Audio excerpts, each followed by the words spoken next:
ಇಷ್ಟು ಹೇಳಿ ಸುಮ್ಮನೆ ಸೈಲೆಂಟ್ ಆಗಿ ಆ ಪಲ್ಲಕ್ಕಿಯನ್ನು ಹಿಂದೆ ಎಲ್ಲ ಜೋಲಾಡಿಸ್ತಿದ್ದಲ್ಲ, ಕ್ಲೀನಾಗಿ ಹಿಡ್ಕೊಂಡು ಹೋದಂತೆ ಪಲ್ಲಕ್ಕಿಯನ್ನು. ಇವರಿಗೆ ಆಶ್ಚರ್ಯ ಆಗಿ, ನಿಲ್ಲಪ್ಪ, ನಿಲ್ಲಿಸು, ಪಲ್ಲಕ್ಕಿ ನಿಲ್ಲಿಸು, ನಿಲ್ಲಿಸು.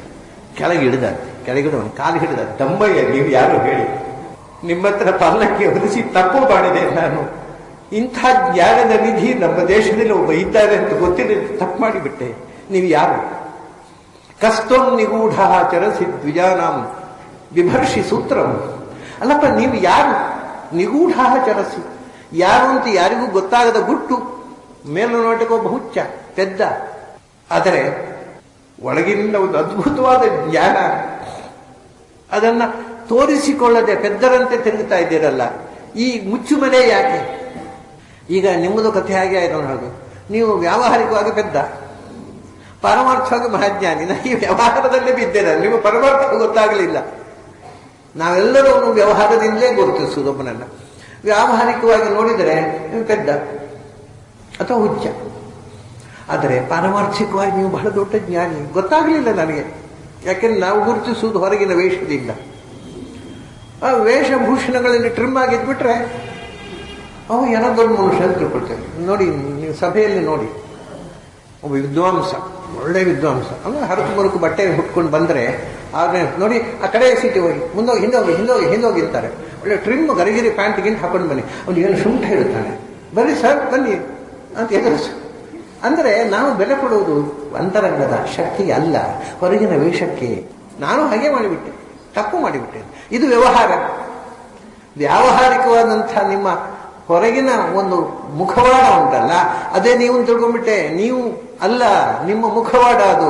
ನೀವು ಮುಖವಾಡದ ಒಳಗೆ ನಿಮ್ಮ ನಿಜವಾದ ಮುಖ ಇದೆ, ಅದು ನನಗೆ ಗೊತ್ತಾಯ್ತು. ಕಸ್ತಂ ನಿಗೂಢಶ್ಚರಸಿ ಮತ್ತೆ ದ್ವಿಜಾನಾಂ ಕತಮಃ ಅವಧೂತಃ. ನೀವು ಇಷ್ಟು ವಿಷಯ ಗೊತ್ತಾಯ್ತು ನನಗೆ. ನೀವು ದ್ವಿಜ ಅಂತ ಒಂದು ವಿಷಯ ಗೊತ್ತಾಯ್ತು. ದ್ವಿಜ ಅಂದರೆ ಉಪನಯನ ಆದವರು ಅಂತ. ದ್ವಿಜ ಶಬ್ದಕ್ಕರ್ಥ ಎರಡನೇ ಬಾರಿ ಹುಟ್ಟಿದವರು ಅಂತ. ಒಂದು ಸರ್ತಿ ಅದು ಉಪನಿಷತ್ನಲ್ಲಿ ಒಂದು ಮಾತಿದೆ, ಮನುಷ್ಯ 4 ಬಾರಿ ಹುಟ್ಟುತ್ತಾನೆ, 4 ಬಾರಿ ಸಾಯ್ತಾನೆ. ಅದೇ ಜೀವನ ಹುಟ್ಟುತ್ತ. ಮೊದಲು ಹುಟ್ಟುತ್ತಾನೆ ಅಥವಾ ಸಾಯ್ತಾನೆ, ಎರಡು ಒಂದೇ. ಹುಟ್ಟುವುದು ಅಂದ್ರೆ ಸಾಯುವುದು ಅಂದ್ರೆ ಒಂದೇ. ಅದು ಹುಟ್ಟುವುದು ಅಂದ್ರೆ ರೂಪಾಂತರ ಹೊಂದುವುದು, ಸಾಯುವುದು ಅಂದ್ರೆ ರೂಪಾಂತರ ಹೊಂದುವುದು, ಅಷ್ಟೇ ಅಲ್ಲ, ಬದಲಾವಣೆ. ಹುಟ್ಟುವುದು ಅಥವಾ ಹುಟ್ಟುವುದನ್ನು ಸಾಯುವುದು. ಅವ್ರು ಹೇಳ್ತಾರೆ, ಇದು ಉಪನಿಷತ್ಕಾರರು ಕಂಡಂತಹ ಒಂದು ಅದ್ಭುತವಾದ ಸತ್ಯ. ಯತ್ ಪಿತಾ ಯೋನ್ಯಾಂ ರೇತಸ್ಸಿಂಚತಿ ತತ್ ಪ್ರಥಮಂ ಮ್ರಿಯತೆ. ಹೆಣ್ಣಿನ ಗರ್ಭಕ್ಕೆ ಗಂಡ ಏನು ರೇತಸ್ಸನ್ನು ಹಾಕಿದ, ಆಗ ಜೀವ ಅಲ್ಲಿ ಹೋಗಿ ಸತ್ತಿತು ಅಂತ. ನಾವು ಹುಟ್ಟಿತು ಅಂತ ಹೇಳ್ತೇವೆ, ಅವರು ಅಲ್ಲಿ ಹೋಗಿ ಸತ್ತಿತ್ತು. ಯಾಕಂದ್ರೆ ಫ್ರೀ ಬರ್ಡು, ಹೊರಗಿನಿಂದ ವಾತಾವರಣದಲ್ಲಿ ಸ್ವಚ್ಛಂದವಾಗಿದ್ದದ್ದು ಆ ಕತ್ತಲೆಯ ಮನೆಯ ತಮಸ್ಸಿಗೆ ಹೋಗಿ ಬಿದ್ದು ಸತ್ತಿತು. ಆಮೇಲೆ ಅಥೇ ಜಾಯತೆ ತದ್ವಿತೀಯ ಮರಿಯತೆ, ಎರಡನೇ ಬಾರಿ ಭೂಮಿಗೆ ಬಿದ್ದು ಸತ್ತಿತು ಅಂತ ಹುಟ್ಟಿತು ಅಂತ ಅರ್ಥ. ಮೊದಲು 9 ತಿಂಗಳು ಮೊದಲು ಹೊಟ್ಟೆಗೆ ಹೋಗಿ ಬಿದ್ದು ಸತ್ತಿತು, 9 ತಿಂಗಳ ನಂತರ ಭೂಮಿಗೆ ಬಿದ್ದು ಸತ್ತಿತು. ಆಮೇಲೆ ಅಥೇ ದೀಕ್ಷತೆ, ಆಮೇಲೆ 7 ವರ್ಷ ಆದ ಕೂಡಲೇ ಅದಕ್ಕೆ ಏನು ಅಲ್ಲಿವರೆಗೆ ಬರೀ ಊಟ ಆಟ ಪಾಠ, ಏನು ಬೇನೇನಿಲ್ಲ. ಓಂ, ಓಂ ಅಂದರೆ ಅಕಾರ ಆಡುವುದು, ಓ ಅಂದರೆ ಉಣ್ಣೋದು, ಮಾ ಅಂದರೆ ಮಲಗೋದು, ಇದೇ ಓಂಕಾರ. ಆ ಮಾ ಅದು ಬಿಟ್ಟು ಬೇರೆ ಏನಿಲ್ಲ. ಆಮೇಲೆ ತಂದೆ ಉಪನಯನ ಮಾಡಿದ. ಎಲ್ಲಪ್ಪ, ಓಂ ಅಂದರೆ ಬೇರೆ, ಅದು ಅಕಾರ ಕರ್ಮ ಭಗವಂತ ವಿಶ್ವದೇಶ ಪ್ರಾಜ್ಞ ಜ್ಞಾನದಿಂದ ಮರು ಹುಟ್ಟಿದ. ಅದೇ ದೀಕ್ಷತೆ ತೃತೀಯ ಮ್ರಿಯತೆ, ಉಪನಯನ ಆಯಿತು, 3ನೇ ಬಾರಿ ಸತ್ತ. ಮತ್ತೆ ಅದೇ ಇದೇ ಜೀವನ ಮೃತ್ಯುತ್ವ, ಸಾಯ್ತಾ ಇರ್ತಾನೆ ನೋಡಿ. ಒಂದು ಬದುಕಿನಲ್ಲಿ ಎಷ್ಟು ಸಾಯ್ತಾನೆ. ಅಥೆಯನ್ನು ಮ್ರಿಯತೆ ತಚ್ಚತುರ್ಥ, ನಿಜವಾಗಿ ಸತ್ತಾಗ 4ನೇ ಬಾರಿ ಸತ್ತ. ಹಾಗೆ ನೀನು 2ನೇ ಬಾರಿ ಹುಟ್ಟಿ ಸತ್ತ. 2ನೇ ಬಾರಿ ಹುಟ್ಟಿದವ, ಮೊದಲಿದ್ದವ ಸತ್ತು ಜ್ಞಾನದ ಪುನರ್ಜನ್ಮ ಪಡೆದವ. ದ್ವಿಜ ಅಂದ್ರೆ ಜ್ಞಾನದ ಮೂಲಕ 2ನೇ ಬಾರಿ ಹುಟ್ಟಿದವ. ನೀನು ದ್ವಿಜ ಅಂತ ಗೊತ್ತಾಯ್ತು, ಯಾಕೆಂದ್ರೆ ಜನಿವಾರ ಇದೆ, ಅದನ್ನು ಬಿಸಾಡಲಿಲ್ಲ, ಅವನು ಹಾಕೊಂಡಿದ್ದ. ಅದು ಸೋಪುಗಿಪಾಗಿ ತೊಳಿಲಿಲ್ಲ, ಕರಿಗಟ್ಟಿತ್ತು, ಅದು ಹಾಕೊಂಡಿದ್ದ. ಹೌದು, ಹಾಕೊಂಡಿದ್ದ. ಅದನ್ನು ನೀನು ದ್ವಿಜ ಅಂತ ಗೊತ್ತಾಯ್ತು. ಆದರೆ ದ್ವಿಜರು ಅಂದ್ರೆ ಬ್ರಾಹ್ಮಣರು ಜನಿವಾರ ಹಾಕುತ್ತಾರೆ, ಕ್ಷತ್ರಿಯರು ಜನಿವಾರ ಹಾಕುತ್ತಾರೆ, ವೈಶ್ಯರು ಕಥವ ದ್ವಿಜ ನಾಮಕ. ನೀನು ಯಾರು ಬ್ರಾಹ್ಮಣನೋ, ನೀನು ಕ್ಷತ್ರಿಯನೋ, ನೀನು ವೈಶ್ಯನೋ ಒಂದು ಗೊತ್ತಾಗ್ತಾ ಇಲ್ಲ ನನಗೆ. ಯಾಕೆಂದ್ರೆ ಯಾರು ಜ್ಞಾನಿಗಳಿರ್ಬೋದಲ್ಲ, ಜನಿವಾರ ಹಾಕಿದವರು ಮಾತ್ರ ಜ್ಞಾನಿಗಳು, ಅಥವಾ ಹಾಕಿದವರು ಎಲ್ಲರೂ ಜ್ಞಾನಿಗಳು, ಈ ನಿಯಮ ಏನೂ ಇಲ್ಲ. ಜನಿವಾರ ಹಾಕಿದ ಶುಂಠರಿಲ್ವಾ, ಯಥಾಶ್ ಜನ ಇದ್ದ, ಮೆಜಾರಿಟಿ ಅವರೇ. ಅದರಿಂದ ಜನಿವಾರ ಇದ್ದವರೆಲ್ಲ ಜ್ಞಾನಿಗಳಲ್ಲ. ಜನಿವಾರ ಇದ್ದವರು ಜನಿವಾರ ಇದ್ದವರು, ಜ್ಞಾನಿ ಇದ್ದವರು ಅಂತಲ್ಲ. ಆದರೆ ನೀನು ಜನಿವಾರ ಇದೆ, ನೀನು ಜ್ಞಾನಿಯೂ ಬ್ರಾಹ್ಮಣ ಇರಬಹುದು, ಅಥವಾ ಕ್ಷತ್ರಿಯ ಇರಬಹುದು. ಯಾಕೆಂದ್ರೆ ಅವನಿಗೂ ಜನಿವಾರ ಇದೆ, ರಘುಗಣನಿಗೆ. ಅದನ್ನ ನೀನು ಕ್ಷತ್ರಿಯನೂ ಇರಬಹುದು. ಮತ್ತೆ ಇವನು ನಿಜವಾಗ ಕ್ಷತ್ರಿಯ ಇವನು ವಿಚಿತ್ರ ಅಂದ್ರೆ ಹಿಂದೆ ಕ್ಷತ್ರಿಯ ಆಗಿದ್ದವ, ಈಗ ಬ್ರಾಹ್ಮಣ ಆಗಿದ್ದಾನೆ. ನೀನು ವೈಶ್ಯನೂ ಇರಬಹುದು, ಜ್ಞಾನಿಗಳು ಯಾರು ಇರಬಹುದು. ಕಥಮಃ ನೀನು ಯಾರು? ನೀನು ಬ್ರಾಹ್ಮಣನೋ ಕ್ಷತ್ರಿಯನೋ ವೈಶ್ಯನೋ, ಏನು ನಿನ್ನ ಜನಿವಾರದ ಅರ್ಥ ಏನು ನೋಡುವಾಗ ಗೊತ್ತಾಗಲ್ವ? ಇಲ್ಲ, ಅವಧೂತ. ನಿನ್ನ ಬ್ರಾಹ್ಮಣರಾಗೂ ಇಲ್ಲ, ಕ್ಷತ್ರಿಯರಾಗೂ ಇಲ್ಲ, ವೈಶ್ಯರಾಗಿಲ್ಲ, ಹುಚ್ಚರಾಗಿದ್ದೀನಿ ನೀನು. ನಿನಗೇನು ತಿಳ್ಕೊಳ್ಬೇಕು? ಅವಧೂತ ಚರಿಗೆ. ಅವಧೂತ ಅಂದರೆ ಲೋಕದ ಎಲ್ಲ ನಿಯಮಗಳನ್ನು ಮೀರಿ ಬದುಕುವವ ಅವನು. ಅಂದ್ರೆ ಆ ಸೋಷಿಯಲ್ ಸಿಸ್ಟಮ್ ಅಥವಾ ಸೋಷಿಯಲ್ ಎಥಿಕ್ಸ್ ಉಂಟಲ್ಲ, ಅದಕ್ಕೆ ಬದ್ಧನಾಗದೆ ಸ್ವಚ್ಛಂದವಾಗಿ ಬದುಕುವನು ಅವಧೂತ. ನೀನು ಎಲ್ಲ ನಿಯಮಗಳನ್ನು ಮೀರಿ ಬದುಕುವವನಪ್ಪ. ನಿನ್ನನ್ನು ಯಾವ ಗುಂಪಿಗೆ ಸೇರಿಸೋದು? ಸಾಮಾಜಿಕವಾದಂಥ ನಮ್ಮ ವ್ಯಾವಹಾರಿಕವಾದ ಡೆಫಿನಿಷನ್ನಿಗೆ ನೀನು ಸಿಗ್ತಾ ಇಲ್ಲ. ಅದರಿಂದ ಕಸ್ಯಾಸಿ ಕುತ್ರತ್ಯ ಇಹಾಪಿ ಕಸ್ಮಾತ್. ಏನು ಚಂದ. ಕಸ್ಯಾಸಿ, ಯಾರು ಮಗ ನೀನು? ನಿನ್ನನ್ನು ಹೆತ್ತ ತಂದೆ ತಾಯಿ ಆ ಪುಣ್ಯಾತ್ಮರು ಯಾರು? ಕುತ್ರತ್ಯ, ಯಾವ ದೇಶದವ ನೀನು? ಅಥವಾ ನನ್ನ ದೇಶದ ಪ್ರಜೆಯೋ ಅಥವಾ ಬೇರೆ ದೇಶದಿಂದ ಇಲ್ಲಿ ವಲಸೆ ಬಂದಿದ್ಯೋ? ಎಲ್ಲಿಯವನು ನೀನು? ಬೇರೆ ದೇಶದವನಾಗಿದ್ರೆ ಇಹಾಪಿ ಕಸ್ಮಾತ್, ಇಲ್ಲಿ ಯಾಕೆ ಬಂದಿ? ಅದು ಇಲ್ಲಿಗೆ ನನ್ನ ಪಾಲಕ್ಕೆ ಹೋಗುವುದಕ್ಕೆ ಯಾಕೆ ಬಂದಿ? ಕ್ಷೇಮಾಯ ನಶ್ಚೇದಸಿ. ಅಲ್ಲ, ನನಗೊಂದು ಸಂಶಯ, ನನ್ನನ್ನು ಉದ್ಧಾರ ಮಾಡಲಿಕ್ಕೆ ಬಂದಿಯೇನೋ ನೀನು? ನನ್ನ ಕ್ಷೇಮ, ನಾನು ತಲೆಗೆಟ್ಟು ಪಾಂಡಿತ್ಯದ ಮದದಿಂದ ಏನೇನೋ ತಪ್ಪು ತಿಳ್ಕೊಂಡಿದ್ದೆ, ನನ್ನನ್ನು ತಿದ್ದಬೇಕು ಅಂತಲೇ ಬಂದಿಯೇನೋ? ಅವಾಗ ಒಂದು ಸಂಶಯ ಅವನಿಗೆ. ನೋತ ಶುಕ್ಲ ಕ್ಷೇಮಾಯ ನಶ್ಚೇದಸಿ, ನೀನು ನನ್ನ ಉದ್ಧಾರಕ್ಕೆ ಬಂದವನ? ಅಂದರೆ ನಾನೀಗ ಕಪಿಲ ಮಹರ್ಷಿ ಹತ್ರ ಹೋಗ್ಲಿಕ್ಕೆ ಅಂತ ಹೊರಟವ. ನೀನೇ ಕಪಿಲ ಮಹರ್ಷಿ ಅಲ್ಲ ತಾನೇ ಅಂತ ಕೇಳ್ತಾನೆ. ಕಪಿಲ ಮಹರ್ಷಿಯ ಹುಡುಕಿಕೊಂಡು ಬಂದುಬಿಟ್ಟು ನನ್ನನ್ನು ಉದ್ಧಾರ ಮಾಡಲಿಕ್ಕೆ. ನೋತ ಶುಕ್ಲ, ಶುಕ್ಲ ಅನ್ನೋದಕ್ಕೆ ಬಹಳ ವಿಶಿಷ್ಟವಾದ ಅರ್ಥ ಇದೆ. ಶುಕ್ಲ ಅಂತ ಭಗವಂತ ಪರಮಶುಕ್ಲ, ಹಂಸಃ ಅಂತ ಅವನು ಹೇಳ್ತಾರೆ. ಅವನು ಪರಮಶುಕ್ಲ. ಅವನು ಬಿಟ್ಟರೆ ಆಮೇಲೆ ಲಕ್ಷ್ಮೀ ದೇವಿ ಅವಳು ಪರಶುಕ್ಲ, ಬ್ರಹ್ಮವಾಯುಗಳು ಶುಕ್ಲರು, ಸರಸ್ವತಿ ಭಾರತೀಯರು ಶುಕ್ಲರು, ಉಳಿದವರೆಲ್ಲ ಬಣ್ಣ ಮಿಶ್ರಣ, ಶುದ್ಧ ಶುಕ್ಲ, ಪ್ಯೂರ್, ಎವರ್ ಪ್ಯೂರ್. ಅಂದರೆ ಭಗವಂತ ಲಕ್ಷ್ಮಿ ಬಿಟ್ಟರೆ ಬ್ರಹ್ಮವಾಯುಗಳು ಮತ್ತು ಸರಸ್ವತಿ ಭಾರತೀಯರು. ಈಗ ಇವನು ಗಂಡಸ, ಆದ್ದರಿಂದ ಲಕ್ಷ್ಮಿ ಅಲ್ಲ, ಮೊದಲು ಭಗವಂತನೋ, ನೀನೇ ಕಪಿಲನೋ, ನಾನು ಯಾರನ್ನು ಹುಡುಕಿಕೊಂಡು ಹೋಗ್ತಾ ಇದ್ದೇನೋ ಅವನೇ ಬಂದ್ಬಿಟ್ಟಿಯೋ ಅಂತ ಒಂದು ಪ್ರಶ್ನೆ ಹಾಕ್ತಾನೆ. ಅದು ಅಲ್ಲದೆ ಇದ್ದರೆ ಬ್ರಹ್ಮವಾಯುಗಳು. ನೀನು ಸಾಕ್ಷಾತ್ ಬ್ರಹ್ಮನೋ? ಬ್ರಹ್ಮನಿಗೆ ಭೂಮಿಯಲ್ಲಿ ಅವತಾರ ಇಲ್ಲ, ಹಾಗಾದ್ರೆ ವಾಯುದೇವರೇ ಬಂದದ್ದು. ಅಂದರೆ ಒಂದು ಜಗತ್ತಿನ ಮೂಲ ಶಕ್ತಿಯಾದ ಭಗವಂತ ಬಂದನೋ, ಜಗದ್ಗುರು ಆದ ವಾಯುದೇವರು ಬಂದರು. ಏನು ಕಥೆ ಇದು? ನೀವು ವಾಯುವಿನ ಅವತಾರವೋ ಅಥವಾ ಭಗವಂತನೇ ಅವತರಿಸಿ ಬಂದರೋ? ನೀವೇ ಕಪಿಲರೋ? ಒಂದು ಅರ್ಥ ಆಗ್ತಾ ಇಲ್ಲ ನನಗೆ ಅಂತ ಕಾಲಿಗೆ ಅಡ್ಡ ಬಿದ್ದು ಬಿಡ್ತಾನೆ. ಆಮೇಲೆ ಹೇಳ್ತಾನೆ, ನಾನು ನಿಜವಾಗಿ ಜ್ಞಾನ ಪಡೀಬೇಕು ಅಂತ ಹೊರಟವನು. ಅವನು ಹೇಳ್ತಾನೆ, ಅಹಂತು ಯೋಗೇಶ್ವರಂ ಆತ್ಮತತ್ವ ವಿದಾಂ ಮುನೀನಾಂ ಕಪಿಲಂ ಗುರುಂ ವೈ ಪ್ರಷ್ಟುಂ ಪ್ರವೃತ್ತ. ನಾನು ಹೊರಟದ್ದು, ಪಾಲಕಿಯಲ್ಲಿ ಹೊರಟದ್ದು ಮೆರವಣಿಗೆ ಏನೋ ಒಂದು, ನಾನು ದೊಡ್ಡವ, ಇವರೆಲ್ಲ ನನ್ನ ಪಾಲಕಿ ಹೊರುವವರು ಅಯೋಗ್ಯರು ಅಂತ ನನ್ನ ಹಿರಿಮೆಯನ್ನು ಪ್ರೂವ್ ಮಾಡಲಿಕ್ಕೋಸ್ಕರ ಹೊರಟವನಲ್ಲ ನಾನು. ಯಾಕೋ ಅಹಂಕಾರ ಬಂತು, ನೀನು ಅಡ್ಡಾದಿಡ್ಡಿ ನಡೆದದ್ರಿಂದ ನನ್ನ ಅಹಂಕಾರಕ್ಕೆ ನೀನು ಮದ್ದೆ ಎರೆದೆ. ನಾನು ನಿಜವಾಗಿ ಹೊರಟದ್ದು ಜ್ಞಾನ ಸಂಪಾದನೆಗೆ. ಎಲ್ಲಿಗೆ? ನಮ್ಮ ಕಾಲದಲ್ಲೇ ಮಹಾಜ್ಞಾನಿ ಭಗವಂತನ ಕಪಿಲ ಋಷಿಯನ್ನ ಹೋಗಿ ಕಂಡು ಅವನ ಕೈಲಿ ಉಪದೇಶ ಪಡಿಬೇಕು ಅಂತ ಕಪಿಲಾಶ್ರಮಕ್ಕೆ ನಾನು ಹೊರಟವನು. ಅಹಂತು ಯೋಗೇಶ್ವರ, ಎಲ್ಲ ಯೋಗಗಳು ಅಂದರೆ ಎಲ್ಲ ಸಿದ್ಧಿಗಳು. ಎತ್ತರ ಯೋಗೇಶ್ವರ ಕೃಷ್ಣ ಅಂತ ಕೃಷ್ಣನಿಗೆ ಆ ಮಾತು ಹೇಳ್ತಾರೆ. ಇಲ್ಲಿ ಕಪಿಲರಿಗೆ ಯೋಗೇಶ್ವರ, ಜಗತ್ತಿನ ಎಲ್ಲ ಮಹತ್ವದ ಯೋಗ, ಸಮಾಯೋಗ ಆದವರಲ್ಲಿ ಹಿರಿಯ, ಎಲ್ಲ ಸಿದ್ಧಿಗಳ, ಎಲ್ಲ ಗುಣಗಳ, ಎಲ್ಲ ಒಳ್ಳೆಯತನದ ಪರಾಕಾಷ್ಠೆಯಾಗಿರತಕ್ಕಂಥ ಅವನು ಆತ್ಮ ತತ್ವ ವಿದಾಂ ಮುನೀನಾಂ ಕಪಿಲಂ ಗುರುಂ ವೈ. ಯಾರು ಆತ್ಮಜ್ಞಾನಿಗಳು ಅಂತ ಇದ್ದಾರೆ, ಆತ್ಮತತ್ವವನ್ನು ತಿಳಿದವರು. ಆತ್ಮತತ್ವ ಅಂದರೆ ಎರಡು, ಜೀವ ಮತ್ತು ಪರಮಾತ್ಮ. ಜೀವ ಅಂದರೆ ಏನು, ಪರಮಾತ್ಮ ಅಂದರೆ ಏನು, ಎರಡನ್ನು ತಿಳಿದವರು ಆತ್ಮತತ್ವವನ್ನು ತಿಳಿದವರು. ಆದರೆ ಜೀವಾತ್ಮ ಪರಮಾತ್ಮ ಇದರ ಇರವನ್ನು, ಇದರ ಅಂತರವನ್ನು ತಿಳಿದಂಥವರು ಮುನಿಗಳು. ಮನನ ಮಾಡಿ, ಜೀವನದ ಉದ್ದಕ್ಕೂ ಮನನ ಮಾಡಿ ತಪಸ್ಸಿನಿಂದ ಸತ್ಯವನ್ನು ತಿಳಿದವರು. ಅಂಥ ಮುನಿಗಳಿಗೆ ಗುರುಂ ಕಪಿಲಂ. ಅಂಥ ಆತ್ಮಜ್ಞಾನಿಗಳಾದ ಎಲ್ಲ ನಮ್ಮ ದೇಶದ ಮುನಿಗಳಿಗೂ ಮಹರ್ಷಿ ಕಪಿಲಾಚಾರ್ಯ ಗುರುಸ್ಥಾನದಲ್ಲಿರತಕ್ಕಂಥ ಕಪಿಲ ಮುನಿಯನ್ನ ಕಂಡು ಯಾಕೆ ಕಾಣಬೇಕು? ಪ್ರಷ್ಟುಂ ಪ್ರವೃತ್ತ ಕಿವಿಹಾರಣಂ ಯತ್. ನಮ್ಮ ಬದುಕಿಗೆ ಕೊನೆಯ ಆಸರೆ ಏನು? ಬದುಕು ಅತಂತ್ರವಾಗಿ ಬಿಟ್ಟಿದೆ. ಯಾರನ್ನು ಹಿಡಿಯಬೇಕು, ಏನು ಮಾಡಬೇಕು, ನಮ್ಮ ಜೀವನದ ಗುರಿ ಏನು, ನಮಗೆ ಜೀವನಕ್ಕೆ ಆಶ್ರಯ ಯಾವುದು ಒಂದೂ ಗೊತ್ತಿಲ್ಲ. ಗುರಿ ಇಲ್ಲದೆ ಬದುಕ್ತಾ ಇದ್ದೇವೆ. ಈ ಜೀವನದ ಗೊತ್ತು ಗುರಿ ಏನು ಅಂತ ತಿಳಿಯಬೇಕು ಅಂತ ನಾನು ಕಪಿಲಾಶ್ರಮಕ್ಕೆ ಹೊರಟೆ. ಪರಷ್ಟುಂ ಪ್ರವೃತ್ತ, ಅದು ಕಪಿಲ ಮುನಿ ಹತ್ರ ಕೇಳಿ ಜೀವನದ ಗೊತ್ತು ಗುರಿ ಏನು ಅದೇ ಗೊತ್ತಿಲ್ಲ. ಒಟ್ಟಿಗೆ ಬದುಕ್ತಾ ಇದ್ದೇವೆ, ಹಂಗಾಯ್ತೋ ಹಾಗೆ. ಕಡೆಗೆ ಏನು ಗೊತ್ತು ಗುರಿ ಅಂತ ಗೊತ್ತಿಲ್ಲ. ದುಡ್ಡು ಮಾಡೋದೇ ಗುರಿ ಕೆಲವರಿಗೆ, ಮಜಾ ಮಾಡೋದೇ ಗುರಿ. ಏನ್ ಮಾಡ್ಬೇಕು ಅಂತ ಗೊತ್ತಿಲ್ಲ, ಜೀವನದ ಅರ್ಥವೇ ಗೊತ್ತಿಲ್ಲ. ಪ್ರಷ್ಟಂ ಪ್ರವೃತ್ತ ಕಿಮಿ ಹಾರಣಂ, ಈ ಜೀವನದಲ್ಲಿ ಅರಣಂ ಶರಣ, ನಮಗೆ ನೆಲೆ ಯಾವುದು? What is the destination, what is the shelter? ಏನು ಬದುಕಿಗೆ ನೆಲೆ, ಯಾವುದು ಗುರಿ ಒಂದೂ ಗೊತ್ತಿಲ್ಲ. ಅದನ್ನೇ ಕೇಳಬೇಕು ಅಂತ ಹೊರಟೆ. ಅದನ್ನು ಕಪಿಲ ಮುನಿಗಳ ಹತ್ರ ಹೋಗಿದ್ದು ಅಂದರೆ ಅವನು ಬಹಳ ಸಾಕ್ಷಾತ್ ಹರಿಂ ಜ್ಞಾನ ಕಲಾವತೀರ್ಣಂ. ಯಾರ ಹತ್ರ ಕೇಳಬೇಕಪ್ಪ? ನಿಜವಾದ ಸತ್ಯ ತಿಳಿಬೇಕಾಗಿದ್ದರೆ ದೇವರ ಹತ್ರ ಕೇಳಬೇಕು, ಉಳಿದವತ್ತು ಕೇಳಿ ಅನ್ಬೇಕು. ನಾನು ಯಾರ ಹತ್ರ ಕೇಳೋದು? ಅವ್ರು ಏನೋ ತಿಳಿದಂತ ಹೇಳ್ತಾರೆ. ಅವರಿಗೂ ಪೂರ್ಣ ಎಲ್ಲರೂ ಅರ್ಧ ತಿಳಿದವರು, ಪೂರ್ಣ ತಿಳಿದವರು ಯಾರಿದ್ದಾರೆ? ಅದನ್ನು ನನ್ನ ಕಂಡಿದ್ದು ದೇವರ ಹತ್ರ ಕೇಳಿಬಿಡುವ, ನೀನು ಸೃಷ್ಟಿ ಮಾಡಿದ್ದಲ್ಲ, ಯಾಕೆ ಮಾಡಿದ್ದು ಹೇಳು ಅಂತ ಅವ್ರ ಹತ್ರ ಕೇಳಿಬಿಡುವ ಅಂತ. ಸಾಕ್ಷಾತ್ ಹರಿಂ.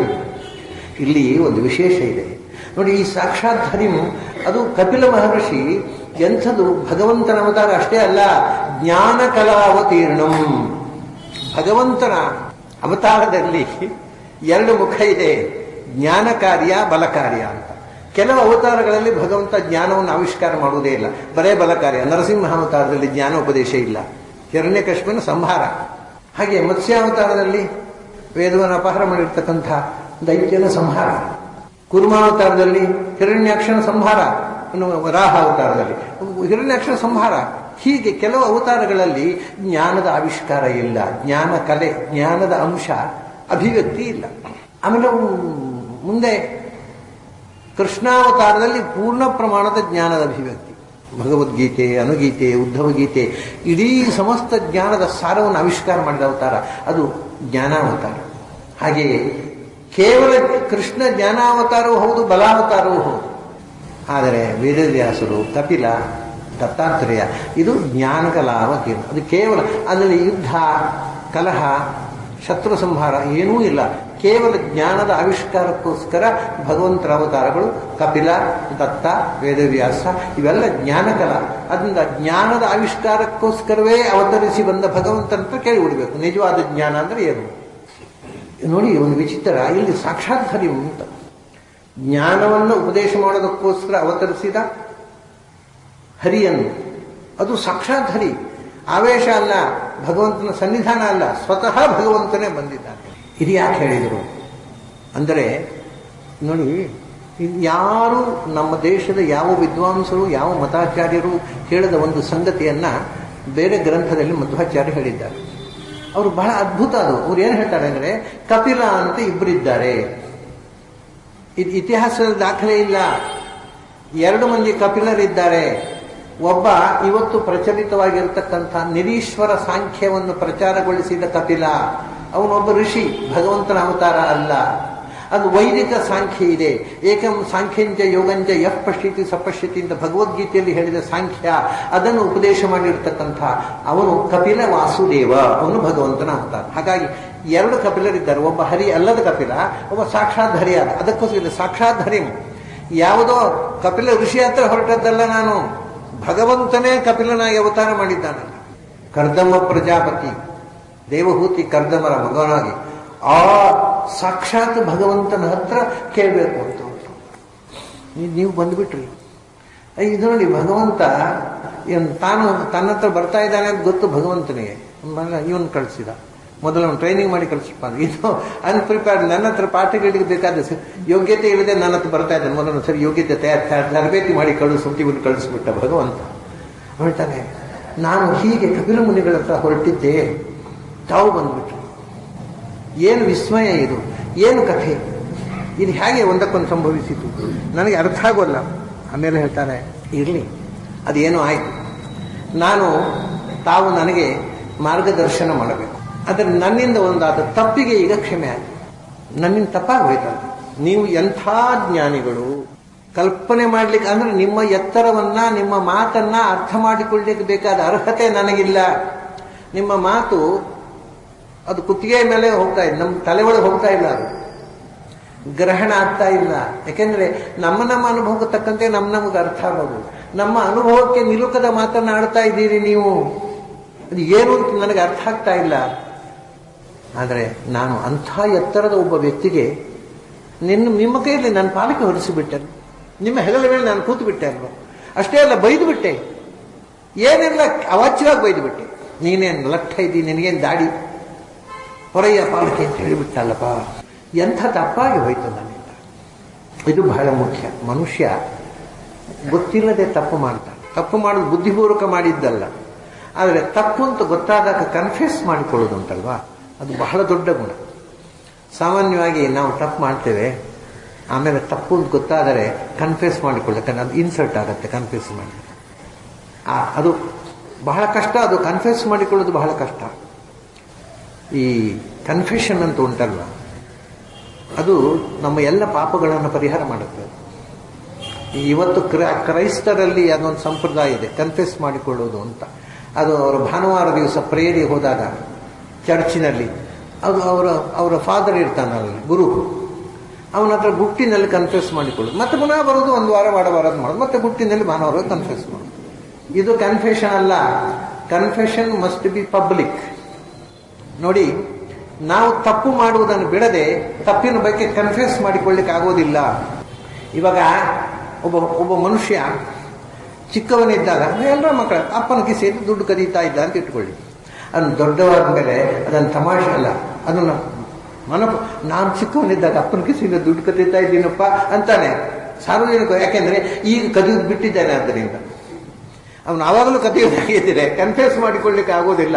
ಕನ್ಫೆಷನ್ನು ನಮ್ಮಲ್ಲಿರುವ ತಪ್ಪನ್ನು ನಾವು ತಿದ್ದಿಕೊಳ್ಳದೆ ಕನ್ಫೆಷನ್ ಮಾಡ್ಲಿಕ್ಕೆ ಆಗುವುದಿಲ್ಲ. ಅದನ್ನ ಕನ್ಫೆಷನ್ ಅನ್ನು ಸಾರ್ವಜನಿಕವಾಗಿ ಮಾಡಿದರೆ ಅವನ ಮತ್ತೆ ಎರಡನೇದನ್ನು ತಪ್ಪು ಮಾಡ್ಲಿಕ್ಕೆ ಆಗುವುದಿಲ್ಲ. ಹಾಗಾಗಿ ದೊಡ್ಡ ಪ್ರಾಯಶ್ಚಿತ್ತ ಅದನ್ನು ಮಾಡಿಕೊಳ್ತಾ ಇದ್ದಾನು. ನಾನು ತಪ್ಪು ಮಾಡಿಬಿಟ್ಟೆ ಅಲ್ಲ, ನಾನು ತಪ್ಪು ಮಾಡಿದ್ರಿಂದ ನಿಮಗೇನು ಸಿಟ್ಟು ಬರಲಿಲ್ಲ, ಅದು ನಿಮ್ಮ ದೊಡ್ಡಸ್ತಿಕೆ. ನಿಮ್ಗೆ ಕೋಪ ಬರಬೇಕಿತ್ತು, ಏನಯ್ಯ ನನ್ನಂಥ ಜ್ಞಾನಿಯನ್ನು ನೀ ಇನ್ಸರ್ಟ್ ಮಾಡುವಂದ್ರೆ ಸಿಟ್ಟು ಬರಬೇಕಿತ್ತು, ನಿಮಗೆ ಬರಲಿಲ್ಲ.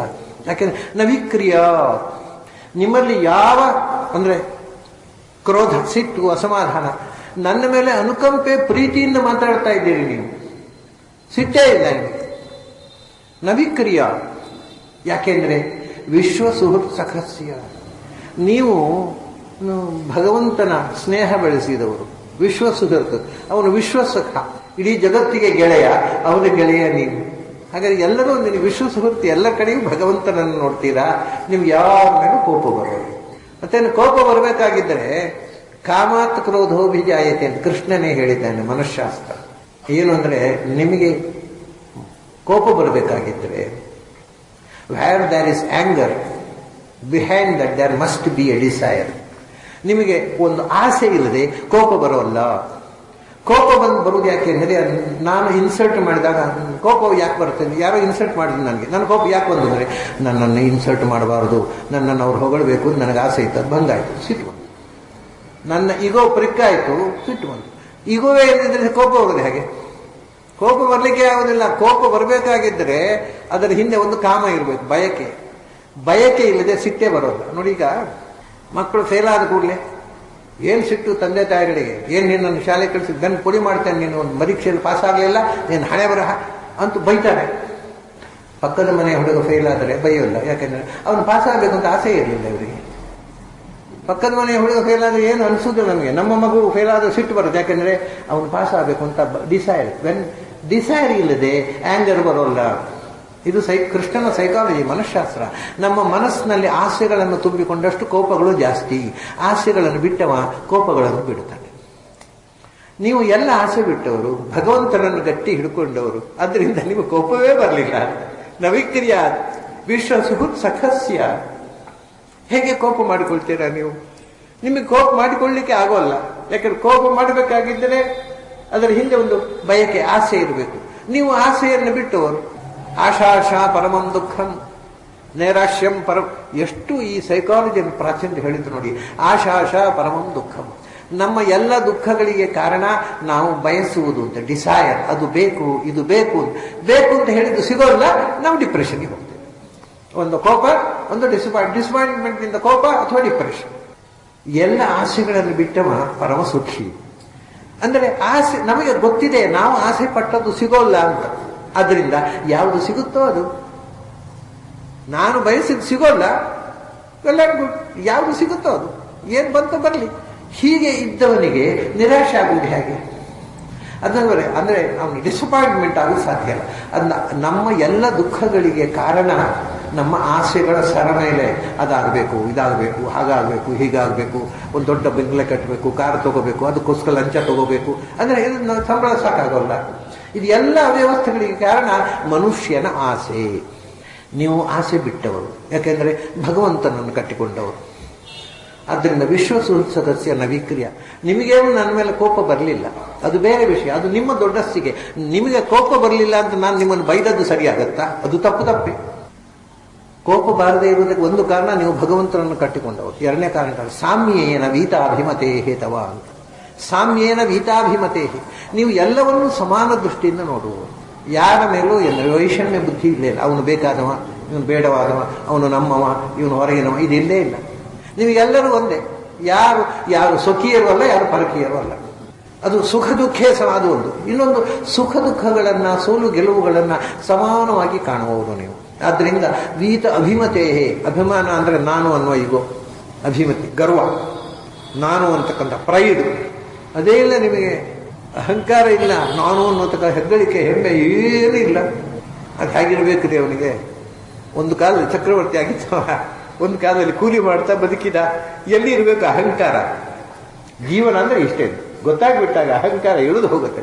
ವೀತಾಭಿಮತೇ, ನಿನ್ನ ಅಭಿಮಾನ, ಅಹಂಕಾರ, ಗರ್ವ, ನಾನು ಅಂತಕ್ಕಂಥ ಪ್ರೈಡೇ ಇಲ್ಲ ನಿನಗೆ. ಭಗವಂತನನ್ನು ನಂಬಿಕೊಂಡು ಬದುಕುವವನಿಗೆ. ಅದರಿಂದ ನಿನ್ನಲ್ಲಿ ಯಾವ ವಿಕಾರವೂ ಆಗಲಿಲ್ಲ. ನಾನು ಬೈದೆ ಅಂತ ಇನ್ಸಲ್ಟ್ ಆಯಿತು ಅಂತ ಕೋಪಿಸ್ಕೊಳ್ಳಿಲ್ಲ. ಅಪಿ, ಆದರೆ ತಪ್ಪೇ ಅಲ್ವಾ? ನಿಮಗೆ ಬೇಜಾರಾಗದಿದ್ದರೆ ಏನು? ನಾನು ಮಾಡಿದ್ದು ತಪ್ಪು. ಮಹದ್ವಿಮಾನಾತ್, ದೊಡ್ಡವರಿಗೆ ವಿಮಾನ ಅಂದರೆ ಆಕಾಶದಲ್ಲಿ ಹೋಗುವುದಲ್ಲ, ಅವಮಾನ. ದೊಡ್ಡವರಿಗೆ ಅವಮಾನ ಮಾಡಿದ ತಪ್ಪು, ಅದಕ್ಕೆ ಪರಿಹಾರ ಇಲ್ಲ. ನಿಮಗೆ ಕೋಪ ಬಾರದೇ ಇರಬಹುದು, ನಾನು ಮಾಡಿದ ತಪ್ಪಿಗೆ ಪರಿಹಾರ ಇಲ್ಲ. ಮಹದ್ವಿಮಾನಾತ್, ಅದು ಸ್ವಕೃತಾಧಿ ಅವಮಾನ. ನಾನು ಯಾರ ಮೂಲಕ ಮಾಡಿಸಿದ್ದಲ್ಲ, ಸ್ವತಃ ನಾನೇ ಅವಮಾನ ಮಾಡಿದೆ. ಯಾರೋ ನನ್ನ ಅರಮನೆಯ ಕೆಲಸದವರು, ಮಂತ್ರಿಗಳೋ, ಮಾಗಧರೋ, ಅಧಿಕಾರಿಗಳೋ ಮಾಡಿದ್ರೆ ಅದು ಬೇರೆ ವಿಷಯ. ಕ್ಷಮಿಸಿಯಪ್ಪ, ನಾನು ಗೊತ್ತಿಲ್ಲದಾಗೋಯ್ತು ಹೇಳ್ಬೋದು. ಇದನ್ನು ನಾನೇ ಮಾಡಿದ್ದು. ಮಹದ್ವಿಮಾನ ಸ್ವಕೃತ, ಮಹಾಪುರುಷರಿಗೆ ನಾನು ಸ್ವತಃ ಅವಮಾನ ಮಾಡಿದೆ. ಸ್ವಕೃತಾಧಿ ಮಾದರ್ಕ್ ಧಕ್ಷ್ಯತಿ, ನನ್ನಂಥವರು ಅಂದರೆ ದೊಡ್ಡವರಿಗೆ ನನ್ನಂಥ ಸಣ್ಣವರು, ಅಲ್ಪರು ದೊಡ್ಡವರಿಗೆ ಅಹಂಕಾರದಿಂದ ಅವಮಾನ ಮಾಡಿದರೆ ಅದೇನು ಮಾಡಿದ್ರು? ಧಕ್ಷ್ಯತಿ ಆತ್ಮಾನಮೇವ ಧಕ್ಷ್ಯತಿ. ನಾವು ದೊಡ್ಡವರಿಗೆ ಅವಮಾನ ಮಾಡಿದರೆ ದೊಡ್ಡವರಿಗೆ ಏನೂ ಆಗಿಲ್ಲ, ಆಗೋಲ್ಲ, ಅದು ನಮ್ಮನ್ನು ಸುಡುತ್ತೆ. ಧಕ್ಷ್ಯತಿ ಆತ್ಮಾನಮೇವ. ನೀವೇನು ಶಾಪ ಕೊಡುವುದು ಬೇಡ, ನೀವು ಕೋಪಿಸಿಕೊಳ್ಳುವುದು ಬೇಡ. ಆದರೆ ನಾನು ನಿಮಗೆ ಅವಮಾನ ಮಾಡಿದೆ ಅಲ್ವ, ದೊಡ್ಡವರನ್ನ, ಅದು ನನ್ನನ್ನು ಸುಡುತ್ತಾ ಇರುತ್ತೆ. ನನ್ನ ಜೀವಮಾನ ಇಡೀ ಅದು ಸುಡುತ್ತಾ ಇರುತ್ತೆ. ಅದೂರಾದಪಿ, ಎಂದೋ ಅಲ್ಲ, ತಕ್ಷಣ ಅದು ಫಲ ಕೊಡುತ್ತೆ. ನಮ್ಮನ್ನು ಪ್ರತಿಕ್ಷಣ ಸುಡುತ್ತಾ ಇರುತ್ತೆ. ಅದಕ್ಕೊಂದು ವಿಚಿತ್ರವಾದ ದೃಷ್ಟಾಂತ ಕೊಡ್ತಾರೆ. ಅಪಿ ಶೂಲಪಾಣಿ, ತಪ್ಪು ಮಾಡಿದವನು ಶಿವನೇ ಆದರೂ ಅವನು ಪಶ್ಚಾತ್ತಾಪ ಪಡಬೇಕು. ಶೂಲಪಾಣಿ, ಅವನು ದೊಡ್ಡವರಿಗೆ ಅಪಚಾರ ಮಾಡಿದವನು, ಯಾರು ನನ್ನಂತಹ ಯಾರೋ ಕ್ಷುದ್ರ ಅಲ್ಲ, ಸ್ವತಃ ರುದ್ರನೇ ಆದರೂ ಕೂಡ ದೊಡ್ಡವರಿಗೆ ಅವಮಾನ ಮಾಡಿದರೆ ಅದರ ಫಲ ಅವನು ಅನುಭವಿಸಬೇಕಾಗುತ್ತೆ. ಶೂಲಪಾಣಿ ಅಪಿ. ಯಾಕೆಂದ್ರೆ ತಪ್ಪು ಮಾಡಬಹುದಾದಂಥವರಲ್ಲಿ ದೊಡ್ಡವರು ರುದ್ರದೇವರು. ಅದಕ್ಕಿಂತ ಮೇಲೆ ಹೋದರೆ ವಾಯುದೇವರು ತಪ್ಪು ಮಾಡೋಲ್ಲ, ಬ್ರಹ್ಮದೇವರು ತಪ್ಪು ಮಾಡೋಲ್ಲ, ಲಕ್ಷ್ಮೀ ತಪ್ಪು ಮಾಡೋಲ್ಲ. ತಪ್ಪು ಮಾಡುವವರಲ್ಲಿ ಹೈಯೆಸ್ಟ್ ಪೊಸಿಷನ್ ಇರೋರು ರುದ್ರದೇವರು. ಅವರಲ್ಲಿ ಪ್ರಮಾದ ಆಗುತ್ತೆ. ಯಾಕೆಂದ್ರೆ ವಿಷ್ಣುವಿನ ಹತ್ರ ಯುದ್ಧ ಮಾಡಿ, ರಾಮಾಯಣದಲ್ಲಿ ಬರುತ್ತಲ್ಲ, ರಾಮನ ಹತ್ರ ಏನು ನನ್ನ ಭಕ್ತನನ್ನು ಕೊಂದುಬಿಟ್ಟು ಬಾಯಿದ್ದಕ್ಕೆ. ಅಂದ್ರೆ ಎಲ್ಲೋ ಒಂದು ರೀತಿಯಿಂದ ಸಣ್ಣ ಪ್ರಮಾದಗಳು ಆಗತಕ್ಕ ಅತ್ಯಂತ ದೊಡ್ಡ ವ್ಯಕ್ತಿಯಿಂದ ಶಿವ. ಅದು ಅತ್ಯಂತ ಎತ್ತರದ, ನಾವು ಕಲ್ಪನೆ ಮಾಡಲಿಕ್ಕೆ ಸಾಧ್ಯ ಇಲ್ಲದಷ್ಟು ಎತ್ತರದಲ್ಲಿ ನಮ್ಮ ಎಲ್ಲರ ಮನಸ್ಸನ್ನು ನಿಯಂತ್ರಿಸುವ ಶಿವನೂ ಕೂಡ ತಪ್ಪು ಮಾಡಿದರೆ ಅದು ಕ್ಷಮೆ ಕೇಳಬೇಕು. ಅದು ಆದಹೇ ಆತ್ಮಾನೋ ಆದಹೇ. ಅದು ತಪ್ಪು ಮಾಡಿದಾಗ ಶಿವನು ಕೂಡ ಪಶ್ಚಾತ್ತಾಪ ಪಟ್ಟು ಪಶ್ಚಾತ್ತಾಪ ಆತ್ಮಜ್ಞ, ಅದಕ್ಕೆ ನಾವು ಹೇಳ್ತೇವೆ ಪಶ್ಚಾತ್ತಾಪ ದಗ್ಧ ಅಂತ. ಆ ತಪ್ಪಿನ ಪ್ರಜ್ಞೆಯಿಂದ ನಮ್ಮನ್ನು ನಾವೇ ಸುಟ್ಟುಕೊಳ್ತೇವಲ್ಲ, ಅದೇ ಶಿಕ್ಷೆ. ಅಂಥ ತಪ್ಪು ಮಾಡಿದಾಗ ಶಿವನು ಕೂಡ ಕ್ಷಮೆ ಕೇಳಿದ್ದಾನೆ ನಾರಾಯಣ ಹತ್ರ. ನಾನು ತಪ್ಪು ಮಾಡಿಬಿಟ್ಟೆ, ಕ್ಷಮಿಸು ಭಗವಂತ. ಹಾಗಾಗಿ ತಪ್ಪು ಮಾಡಿದ್ದು ಅದು ಶಿವನೇ ಮಾಡಿ, ಉತ್ತಮರಿಗೆ ಮಾಡಿರತಕ್ಕಂಥ ಅಪರಾಧಕ್ಕೆ ಕ್ಷಮೆ ಇಲ್ಲ. ಅದಕ್ಕೆ ಅದನ್ನು ಕ್ಷಮಿಸಬೇಕು ಅಂದ್ರೆ ನಾವೇ ಅದಕ್ಕೆ ಪಶ್ಚಾತ್ತಾಪ ಪಡಬೇಕು. ಅವ್ರು ಕೋಪಿಸ್ಕೊಳ್ಬೇಕಾಗಿಲ್ಲ. ಅವ್ರ ಸಂತೋಷ, ಇಲ್ಲಪ್ಪ ನನಗೇನು ಬೇಜಾರಿಲ್ಲ ಹೋಗು ಅಂತ ಹೇಳ್ಬೋದು. ಅವರಿಗೆ ಬೇಜಾರಿಲ್ಲದೆ ಇರ್ಬೋದು, ನಮಗೆ ಬೇಜಾರಾಗಬೇಕು ನಾವು ಮಾಡಿದ ತಪ್ಪಿನ ಬಗ್ಗೆ. ಅವರಿಗೆ ನನಗೆ ಬೇಜಾರಾಗದೆ ಇದ್ರೆ ಅದು ತಪ್ಪು. ದೊಡ್ಡವರಿಗೆ ನಿಂದೆ ಮಾಡಿದಾಗ ಅವರಿಗೆ ಬೇಜಾರಾಗದೇ ಇರ್ಬೋದು, ನಮಗಾಗಬೇಕದು.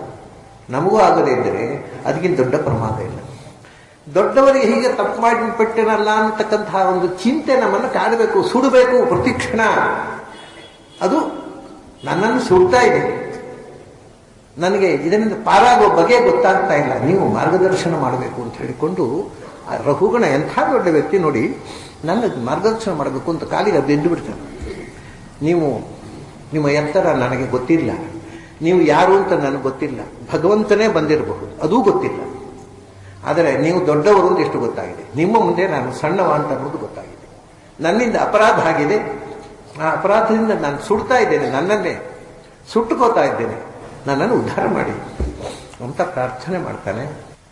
ಇದಕ್ಕೆ ರಘುಗಣ ಈ ಪ್ರಶ್ನೆ ಮಾಡಿ ಹೀಗೆ ಶರಣಾಗತನಾದಾಗ ಜಡಭರತ ಏನು ಹೇಳಿದ ಅನ್ನೋದನ್ನು ನಾವು ನಾಳೆ ದಿವಸ ಸೇರಿದಾಗ ನೋಡೋಣ. ಇವತ್ತಿನ ಅವಧಿ ಮುಗಿಯಿತು. ನಾಳೆ ಸಂಜೆ ಮುಗಿಯೋಲ್ಲ, ನಾಳೆ ಒಂದು ದಿವಸದಲ್ಲಿ ಎಷ್ಟಾಗುತ್ತೋ ಅಷ್ಟು ನೋಡೋಣ. ಅಲ್ಲಿ ತನಕ ನಿಮಗೆಲ್ಲ ಅಭಿನಂದನೆಗಳು.